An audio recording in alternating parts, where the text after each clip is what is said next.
foundational discoveries and inventions that enable machine learning with artificial neural networks. A local connection to the world's most prestigious award. Tonight, a University of Toronto scientist honored with a Nobel Prize.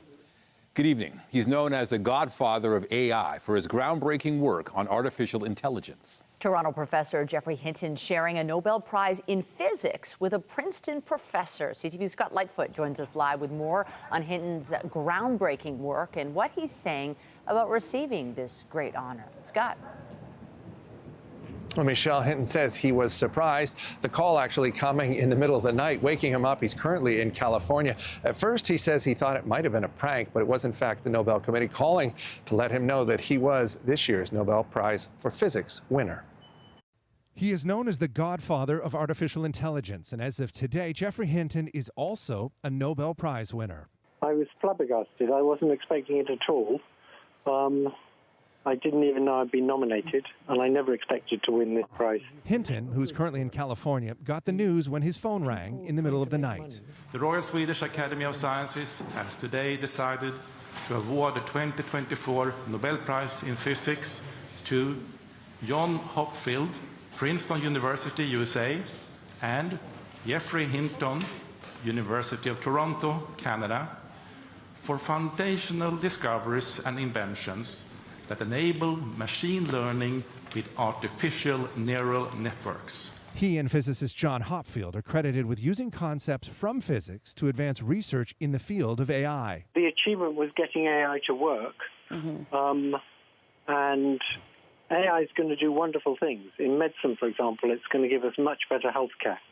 I mean, imagine going to a family doctor who'd seen 100 million patients and knew everything about you, all the tests you'd ever had, your genome, all the tests your relatives have ever had, and that would be amazing. Hinton says the drive to discover the potential of AI comes from an interest in learning how the brain works. In our attempts to understand how the brain learns, we've come across a way of doing learning that's very effective as an engineering approach.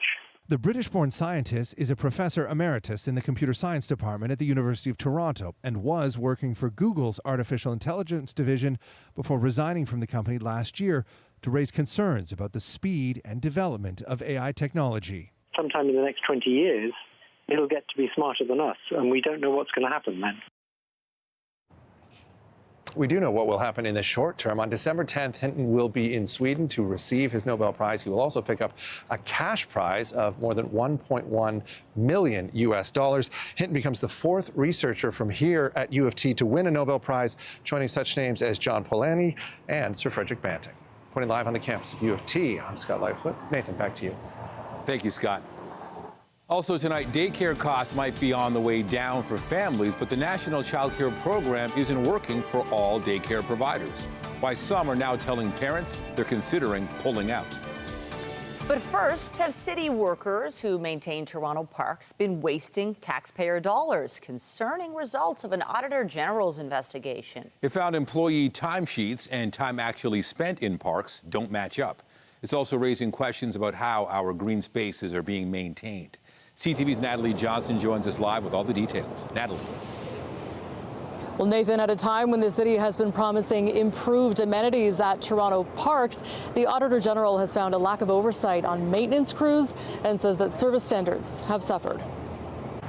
On the average timesheet, Toronto City crews reported spending more than half their shift at parks maintenance locations.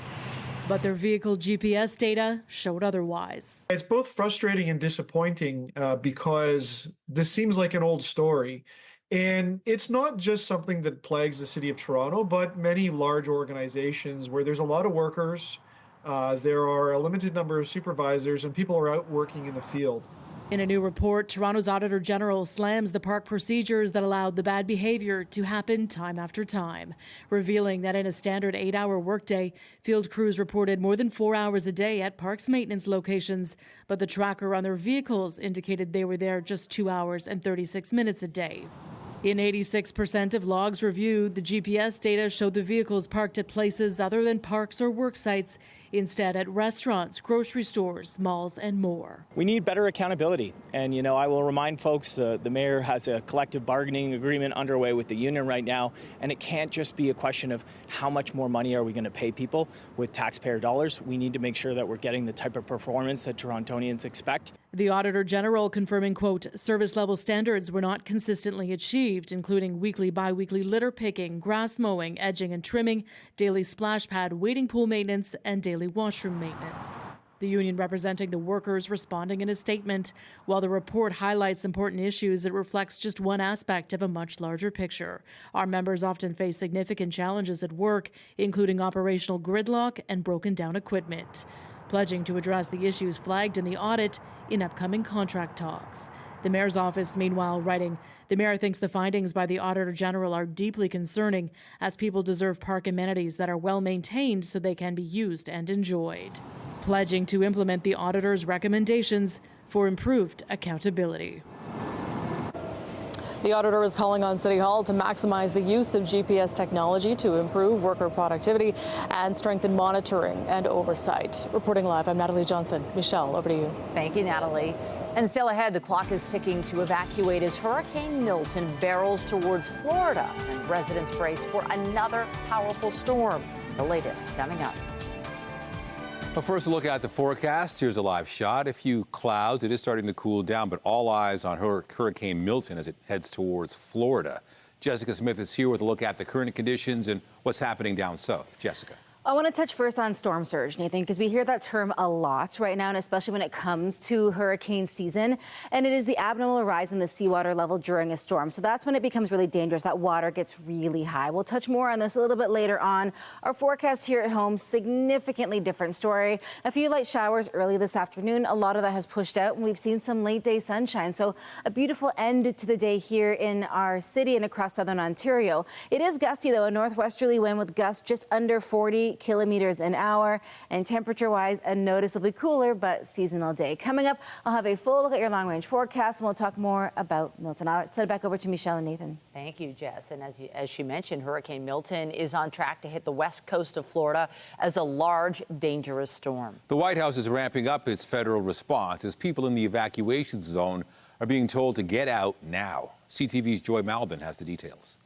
It's a monster, the strongest hurricane in the Gulf in nearly 2 decades, and officials aren't mincing words.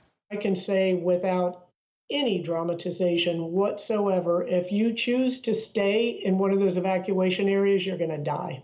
On the heels of Hurricane Helene, piles of debris still litter neighborhoods. And once again, Florida is preparing for the worst.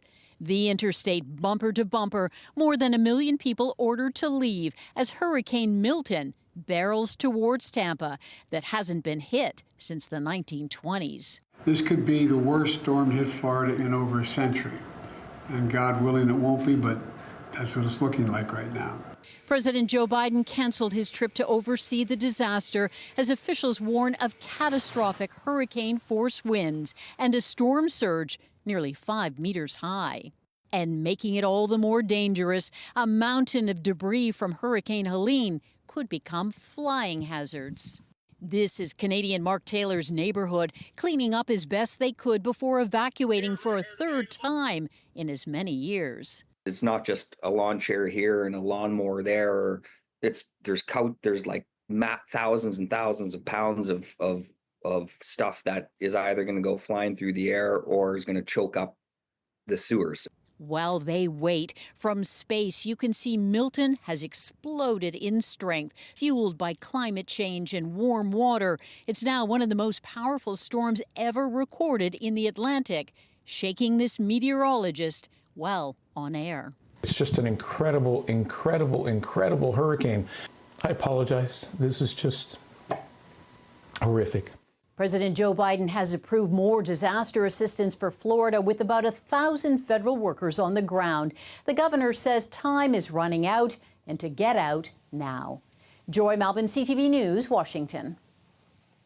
Hurricane Milton is already causing flight disruptions at Pearson International Airport. Tampa and Orlando announced they were suspending operations impacting flights to and from Toronto. We spoke to travelers who recently arrived from Florida about the situation. It was a bit ominous around there. You wanted to leave.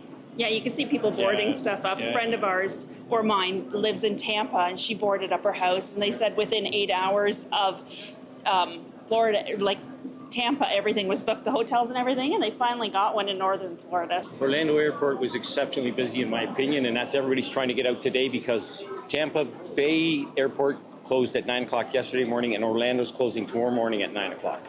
Yes, Tampa International Airport announced it was suspending operations as this monster storm moves closer. York Regional Police are searching for 5 teenagers suspected of sexually assaulting a girl in Vaughan. Investigators say it happened just before 1 a.m. on Sunday near Jane and Norwood Avenue. Police say the girl was approached by 5 teenage boys she did not know and was taken to another location where she was sexually assaulted. The suspects are believed to be between 15 and 18 years old. Police are appealing for anyone who saw anything suspicious or may have dash cam or security footage from the area between midnight Saturday and 1 a.m. Sunday to come forward. We turn to a deadly act of gun violence in the city's West End. A man shot and killed at an apartment complex in the Black Creek and Cherthui Drive area. And as CTV's John Musselman reports, local leaders say it may be connected to illegal parties behind the building. Residents say they heard at least 2 gunshots ring out just after 8 o'clock last night. When police arrived on the scene, they found a man in his early 20s behind this apartment complex on Clearview Heights. That's near Black Creek and Cherthui Drive. He was rushed to hospital, but he did not survive. At this time, I have no suspect or vehicle descriptions. Our officers are currently on scene speaking with witnesses and viewing surveillance videos. Residents who live in the building say the gun violence is scary. Came out, I still see the cops again, so nothing I can do. I came from work and I heard 2 gunshots, 2 loud explosions in the building. And when I look out the window, I saw somebody going out of the building and then they collapsed in the parking lot. Tenants in the building say part of the problem is people hanging out at the building who don't live here. They don't live here. They play high music, volume music when people work. It's peer working people in there. Local councillor Francis Nunziata says there are illegal parties happening on city-owned property right behind the building. She says it's been an ongoing problem and the city needs to clear it out. What's happened is that we have had people that have cut the fence and taken over the city park, and they've turned it into, they've got tents, they've got speakers, and it's an entertainment district. And we have people coming from all over the city, outside the city, coming to party. And they party all night, and there's been shootings, ongoing shootings there for months. There's always been violence. The police continually go and enforce that area. And it's not safe. Police have not released the name of the man who was shot. The possible motive for the shooting has not been released. Councillor Nunziata says she'll be bringing her concerns to the mayor's office tomorrow. Police are also asking for the public's help in connection with this murder. Anyone with information is asked to call Toronto Police or Crime Stoppers. John Musselman, CTV News. And police are investigating after shots were fired in the West End overnight. Officers were called to the Bloor and Delaware Avenue area east of Dover Court just after 1:30 a.m. Evidence of gunfire was found outside a building, while a parked vehicle was also located with bullet holes, but no injuries have been reported. We have new details tonight on the Toronto rapper charged with murder who was suddenly set free last month after the charges were stayed. The musician, known as Top 5, has been very vocal since his release, even though the investigation continues, and his activity while in prison is raising eyebrows. CTV's Rahim Ladani reports. Nice to meet you. My name is Hassan Ali. It's been just over 2 weeks since Hassan Ali walked out of a Toronto courthouse a free man, after prosecutors decided not to move forward with a first-degree murder trial against the Toronto rapper in the shooting death of Hashim Omar Hashi, a 20-year-old student who police say had no criminal ties. 2 days after the charges were stayed, Ali, known as rapper Top 5, joined an online live stream where he boasted about his time in jail. I had a knife in jail. I had a cheeseburger in jail. I had a phone in jail. Shout out to the COs that took care of me, gave me the phones. It was that cell phone in 2023 Ali used to record a music video while in custody at Maplehurst Correctional Complex, saying he paid someone $10,000 to get it. I paid $10K for the phone. Put it to the corner. I was on news, national news. While contraband is not uncommon behind bars, Ontario Solicitor General said it launched a full investigation into the incident last June. More than a year later, the office tells CTV News the ministry does not comment on internal investigations, but can confirm that the investigation has concluded and all appropriate action has been taken. It does happen. And it happens through many different modes of transport into the system. The corrections officers at the particular jail, to the courthouse, to the security in the courthouse, to private meetings with their counsel. Since his release, Ali has appeared on multiple platforms threatening to incite violence. I'm a shooter, right? Yeah, sure. I'm a drug shooter. Drive However, the line is often blurred between what rappers say being taken as fact versus artistic expression. We saw what happened in court with this particular gentleman where certain evidence was not allowed in. That doesn't mean the end of the investigation at all. It means that they're going to continue on. And if this man happens to inject himself back into the investigation again, then so be it. Toronto police are not commenting on the investigation into Hashi's death as it remains ongoing. Rahim Ladani, CTV News. A pedestrian was struck by a vehicle in the city's north end today. It happened at Yonge and Steeles shortly after 11. Police say the woman in her 60s was hit and was taken to hospital with serious but non-life-threatening injuries. No charges have been laid. There were road closures in the area into the afternoon. Convenience stores in Ontario will soon be permitted to sell fortified wines like port and sherry. Thousands of licensed convenience stores in Ontario are already permitted to sell beer, cider, wine, and ready-to-drink beverages. A senior government source says the regulatory change to allow fortified wines to be sold in convenience stores will start on Thursday. They are not permitted to sell wine with alcohol content that exceeds 18% or beer, cider, and ready-to-drink beverages where the alcohol content surpasses 7.1%. New concerns are being raised tonight about the $10 a day daycare program. Some childcare center operators are warning parents they may pull out of the program. CTV's Queen's Park Bureau Chief Siobhan Morris reports. It's a program that's been helping parents with the heavy burden of childcare. But in the last few weeks, parents with kids in for-profit centers have been put on notice. It was devastating to see a letter like that. Letters warning their centers may pull out of the National Childcare Program, potentially doubling fees. At that point, it's not worth it for one of my wife or I to work. What message is that sending for my wife? Because she would probably be the one to stay home with the kids. The letters come ahead of a tweaked funding formula that takes effect in the new year. Some private operators argue it will leave them with less flexibility and decision-making power. While childcare advocates agree the transition isn't an easy one. To go as far as saying, they're going to pull out of the program or close down a center or put parent fee reductions at risk, I think is not reasonable. Fern says it's part of an organized campaign, putting pressure on governments through parents. Let's keep the revenue replacement model, but let us raise our fees. Well, no, that's the entire point of what we're doing here. Heather Kay wasn't entirely surprised to receive one of these letters from the center that cares for her two kids. But she's confused since there's been government funding to top up pay and reduce fees. There's a disconnect here. I don't want to say who's telling the truth, but as a parent, it's hard to sort of get to the bottom of what's happening. Governments are pointing fingers at each other.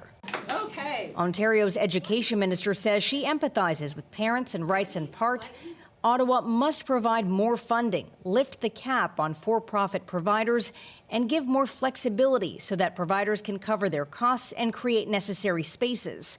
Meantime, Ottawa accuses Ontario of dragging its feet on announcing the funding formula and on creating new spaces. The federal minister firm on prioritizing not-for-profit centers, writing, "We've seen what happens when we privatize healthcare. It leads to increased costs, unequal access, and disparity in quality. It wouldn't be fair to parents or our children to let the same happen with our national childcare system." Not the kind of collaboration parents had been hoping for. Parents need clarity. We need all levels of government to kind of figure out, this existential crisis together. Siobhan Morris, CTV News. Peter Nygaard has been denied bail as he appeals his sexual assault convictions in Toronto and an 11-year prison sentence. An Ontario Court of Appeal judge dismissed the bail application. She said Nygaard's appeal appears to be weak and that he presents a flight risk as he faces charges in other jurisdictions. The former fashion mogul was convicted of 4 counts of sexual assault last year, following allegations dating from the 1980s until the mid-2000s. The notice of appeal filed by Nygaard's lawyers last month argues his sentence is excessive and the trial judge made several errors. Outside Toronto City Hall tonight, a vigil is being held to mark 1 year since the start of the Israel-Hamas war. A group of Palestinian supporters is sitting in Nathan Phillips Square for 12 hours, representing each month of the war. The demonstration is meant to remember all those lost in the war. According to Gaza's health ministry, over the past year, an estimated 40,000 Palestinians have been killed. The event began this morning at 8 a.m. and will run until 8 tonight. Event organizers say participants of the sit-in come from various neighborhood groups. I've lived in Palestine for many, many years, and I have personally experienced a lot of violence inflicted on myself and my people. And living in the city for the last 12 months have been nothing short of traumatizing, but also with a silver lining of community support, as you can see here. Immense suffering, famine, kids with horrible skin diseases, the reemergence of polio. How are we letting this happen on our dollar? This is disgusting, and I'm Jewish, and so I'm here to say not in my name. A group of about 20 demonstrators have been lined up behind the Toronto sign, with members speaking through the day.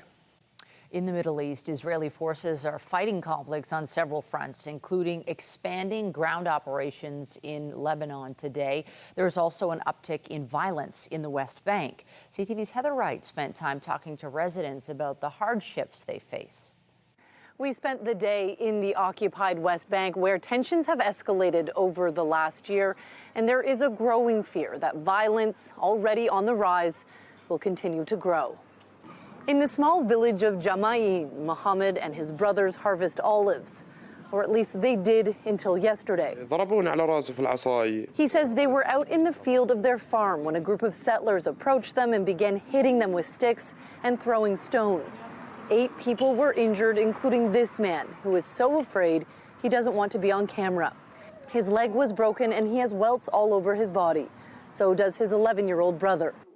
This is what many olive farms in the occupied West Bank look like. This one is on the side of a road, and many Palestinians use olive farming as a way to supplement their income. But doing that is becoming even more challenging. Violence here and in East Jerusalem has escalated. The United Nations estimates at least 700 Palestinians and 14 Israelis have been killed in the last year. Israeli Defense Forces have ramped up its raids and its missile strikes. Last week, Israel says it killed a Hamas commander in a strike in Tulkarem.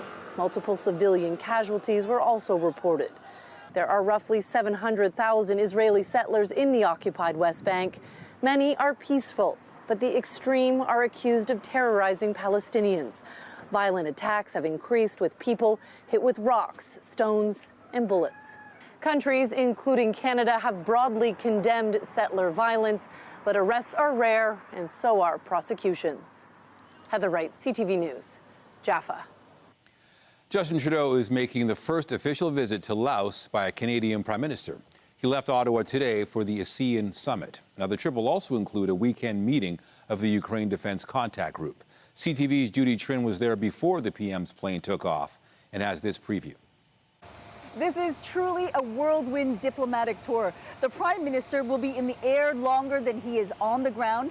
Nonetheless, this summit will provide important face time between leaders to advance Canada's goals, which have been in the works for years. Justin Trudeau's first stop will be in Vientiane, the capital city of Laos. This will be Trudeau's first time visiting Laos, which is hosting the biannual ASEAN summit. Canada is pursuing a free trade agreement with the bloc of 10 nations. The ASEAN countries such as Vietnam, Malaysia, and Thailand have a young population, and they're among the world's fastest growing economies.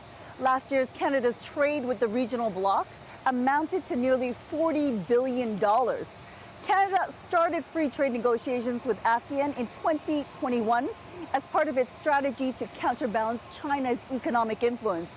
Beijing's representative will also be at ASEAN, and so will Russia. So geopolitical concerns will be raised. Russia's invasion of Ukraine has driven up food and energy prices in Southeast Asia.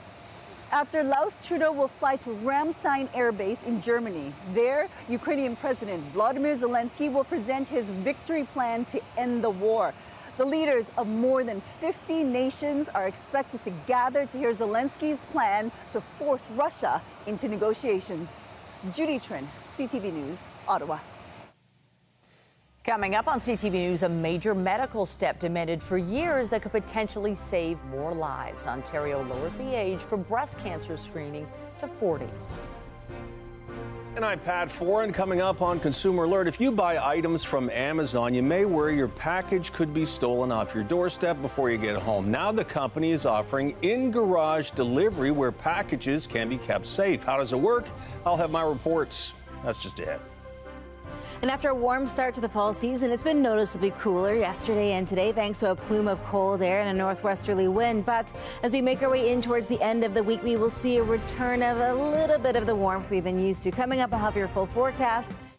Many of us shop online and have packages delivered to our doorstep, but you might worry sometimes your item won't be there by the time you get home. Amazon has just launched a new service where delivery drivers are given access to your garage to keep your parcels safe. Pat Foran explains on Consumer Alert. Pat. Thanks, Michelle and Nathan. It's a service that's been offered in the U.S. for some time, but now Amazon says it will be available to 1,700 Canadian cities and towns. You'll have to be a Prime member, have a garage, and a connected door opener to receive deliveries. The largest online shopping service in the world says its Amazon Key in-garage service will now allow delivery drivers to open your garage door, drop off your package, and then close the door, even if you're not home. It's a service to make getting your packages easy, safe, and secure. In addition to the traditional kind of door drop, we're able to gain access into the garage to deposit packages. It's basically linking into your home Wi-Fi.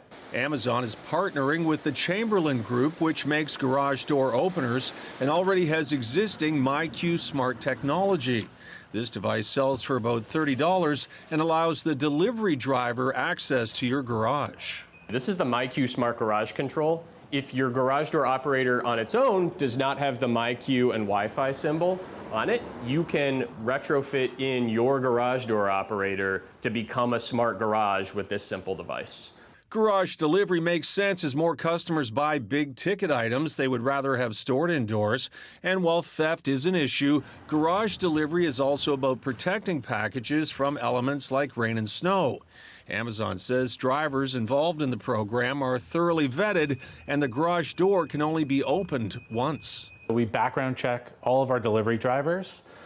In addition to that, there's an added layer of security, right? So multi-factor authentication. They're also strictly instructed to only go 5 feet into the garage, and they wouldn't be able to get back in unless they had another package to deliver. Homeowners may also have security cameras which allow them to monitor the delivery in real time or check it later. Amazon is offering in-garage delivery free of charge until the end of March, but after that there'll be an added fee of $1.99 per delivery. The company believes many of its Prime members will sign up for the program, saying it's already delivered more than 60 million packages inside garages in the U.S. and around the world. And if you have a package stolen off your doorstep, you may be entitled to a refund, but depending on the product and the company, getting your money back can be difficult. If you do a lot of online shopping, delivery to your garage may be a good option. On your side, I'm Pat Foran. If you have a consumer story idea, email us at alert@ctv.ca.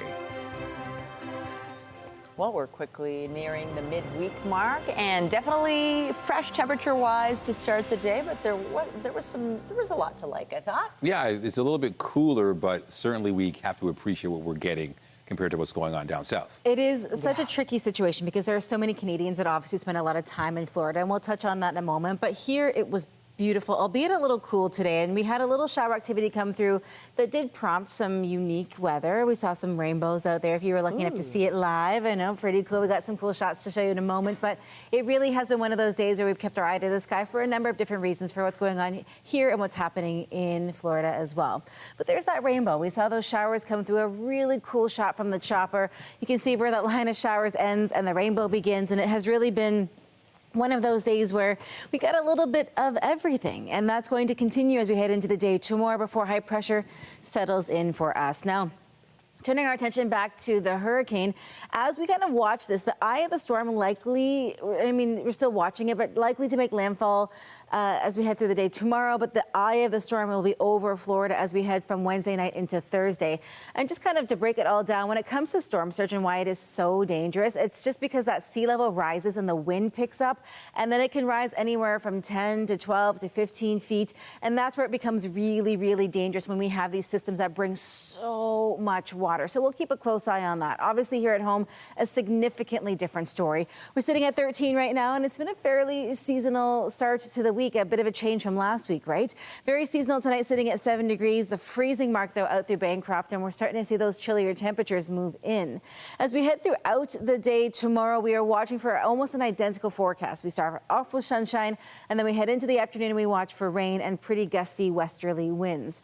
The line of showers that we kind of are dealing with is part of a system that's sitting way far north in Hudson Bay, but there's a trough extending all the way down off of it, bringing unsettled weather to kind of anywhere really across southern Ontario and along that border with Quebec. Snow to the north, but for us, it's falling as rain. We're not into that time of year just yet. As we head through the rest of our evening, we're holding on to a fairly clear sky after all that shower activity this afternoon made its way out. Into the day tomorrow, some sunshine to get things going, and then we're just watching for unsettled weather as the tail end of that trough pushes its way out, bringing scattered showers, heavier areas north of Aurora and out towards Peterborough. For the GTA, the downtown core, late afternoon, again, early evening is the best chance for seeing those scattered showers before they push out. Once they're gone, the wind dies down, high pressure returns, a much more stable air mass as we step in towards really the end of the week before another round of rain makes its way through. So we have from really Thursday through to Saturday is our stretch of the sunniest, most stable forecast for us here in the GTA. Temperature-wise, we had started the month, although we're only a few days in, into the 20s, and now we're seeing quite a change, but this is just back towards seasonal as a bit of cold air kind of dips down, sitting over us. So we're going to sit at 15 through our Wednesday, through our Thursday. The difference on Thursday, though, is obviously high pressure returns to our forecast. Wind direction will change just in time for Friday, a more southerly flow to the wind, so maybe the return of t-shirt temperatures if you're brave.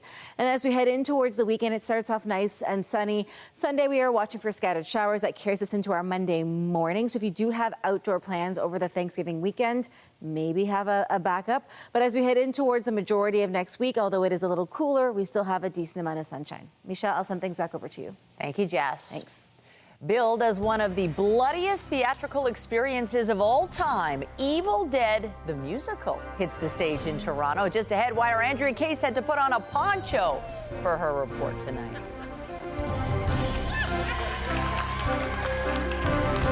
In health news tonight, more women in Ontario are now able to book breast cancer screenings without a doctor's referral. The province has lowered the age to request a mammogram to 40, and as CTV's health reporter Pauline Chan reports, is in an effort to detect breast cancer sooner. Fernanda Dominguez Perdicaris calls herself a breast cancer patient in survivorship. She got a mammogram at age 49 by a fluke. Because her health was so good, her doctor said she didn't need to come in for another checkup for more than a year. So that's why they said, okay, let's go ahead with the breast cancer screening now. And when her ultrasound technician finished, she said, you know, I'm going to go get the radiologist to come in and talk to you.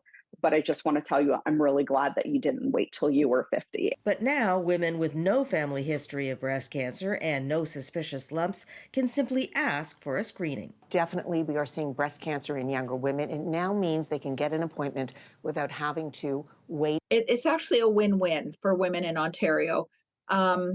not only do they get the chance to have their cancers found earlier, which gives them a better survival, it also lets them get treated with less aggressive therapy than when cancers are found later. And Dr. Paula Gordon says it will save the province money. The average cost to treat a stage 1 cancer is about, all in, $39,000.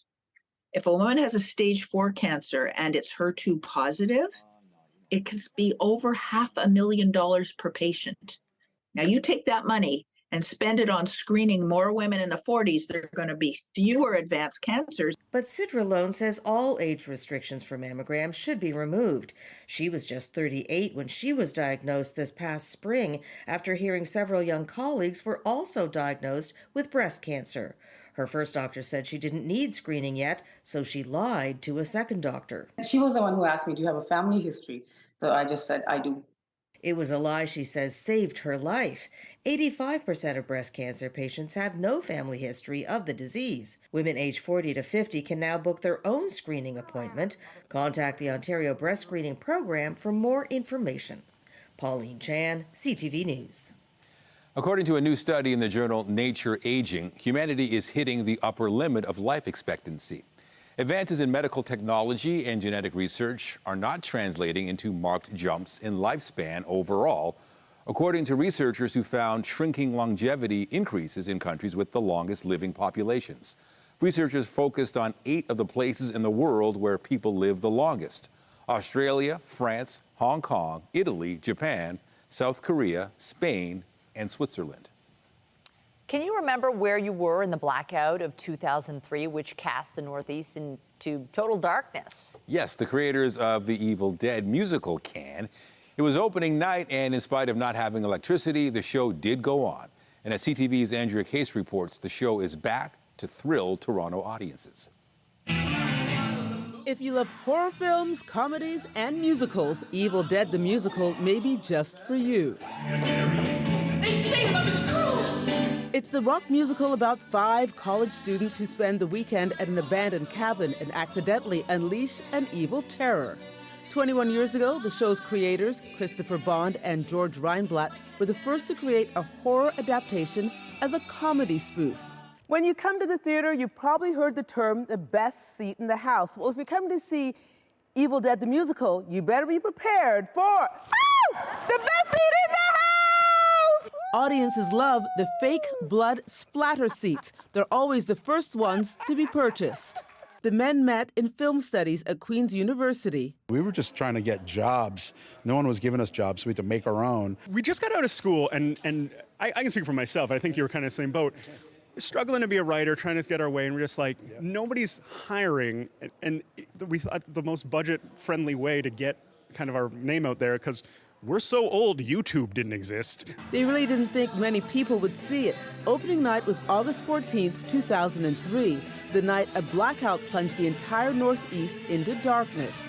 It seemed like bad luck at the time. It turned into, I think, a bit of a fortunate thing, because that kind of got the ball rolling. And yeah, to answer your question, where do we think this was going? We thought we'd play 7 performances and shut her down. Instead, a performance on the lawn of the theater was seen by hundreds of people, and it went on to be a worldwide phenomenon, from a small Toronto bar to off-Broadway and beyond. It is huge for us to be in Toronto. This show has played all around the world. It's played 500 productions, but it means the most when it's in Toronto. We are both Toronto people. It means the most. That the fans here love it the most of anywhere in the world, and so that's why we're so excited to be back here. This Toronto production means a lot to us. Evil Dead the Musical is on stage now at the Randolph Theatre. Andrea Case, CTV News. First Oasis, now another British band will be playing Toronto's new Rogers Stadium. I heard the strangest song. Coldplay is scheduled for 2 shows in July at the new venue. The concerts will be part of their Music of the Spheres World Tour. Pre-sale registration is open until Thursday morning at 10 o'clock, with the general on sale taking place Friday at noon. The group will also be releasing a limited number of $20 tickets. Those will go on sale in November. After the break, preparing for puck drop. The Leafs finalize their roster and look ahead to tomorrow's season opener in Montreal against the arch-rival Canadiens. Getting ready for respiratory illness season. It's Wellness Wednesday, and we'll get some vaccination advice from Dr. Alan Brill. CP24 Breakfast, where Toronto gets its everything every morning. I'm hoping AI will lead to tremendous benefits, to tremendous increases in productivity, and to a better life for everybody. I'm convinced that it will do that in healthcare. My worry is that it may also lead to bad things. And in particular, when we get things more intelligent than ourselves, no one really knows whether we're going to be able to control them. Updating our top stories, University of Toronto professor Geoffrey Hinton spoke about 45 minutes ago, hours after winning the Nobel Prize in Physics. He's being recognized along with John Hopfield for their work that formed the building blocks of machine learning. This seems like an old story, and it's not just something that plagues the city of Toronto, but many large organizations where there's a lot of workers, there are a limited number of supervisors, and people are out working in the field. Toronto's Auditor General says in an 8-hour workday, city crews reported more than 4 hours a day at parks' maintenance locations. But their vehicle GPS data indicated they were there just over 2.5 hours a day.